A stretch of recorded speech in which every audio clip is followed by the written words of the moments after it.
Rockstar সিনেমার মধ্য দিয়ে শাকিব খান আবারও একটা ইতিহাস গড়লেন, কথা দিয়ে কথা রাখলেন। কিন্তু কেন জানি মনে হচ্ছে শাকিব খানের কাছে ব্যর্থ ইন্ডাস্ট্রি শাকিব খানের লোড নিতেই পারছে না। হ্যালো এভরিওয়ান, লিখন আছে আপনাদের সাথে। শাকিব খান বাংলাদেশের টপ লেভেলের হিরো হওয়া সত্ত্বেও যে ইন্ডাস্ট্রিতে শাকিব খান তৈরি হয়েছে, সেই ইন্ডাস্ট্রি আজকে শাকিব খানের লোড নিতে পারছে না।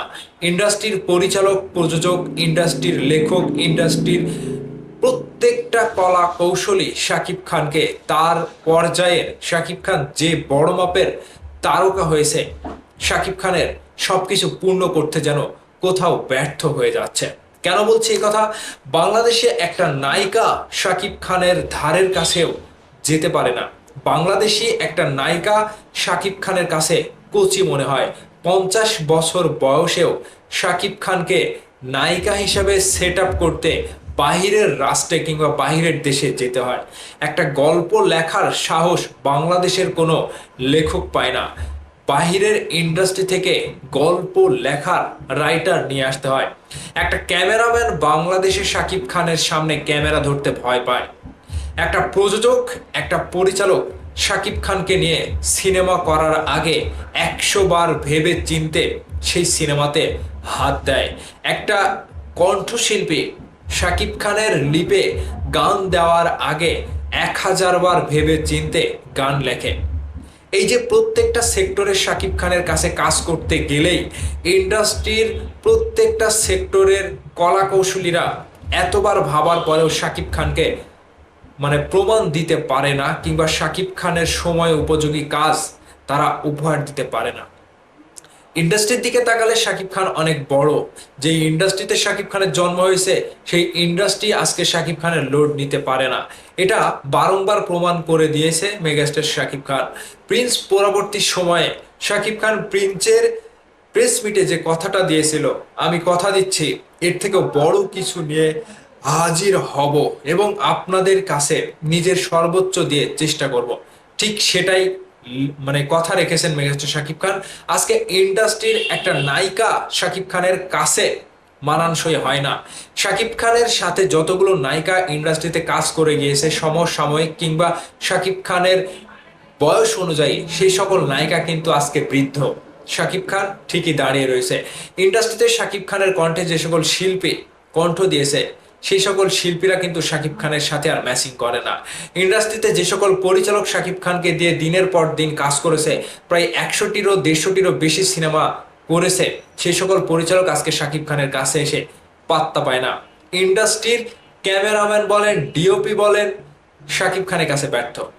একটা ডিওপি নিতে গেলে বাইরের ইন্ডাস্ট্রি থেকে, বলিউড থেকে হায়ার করা লাগছে।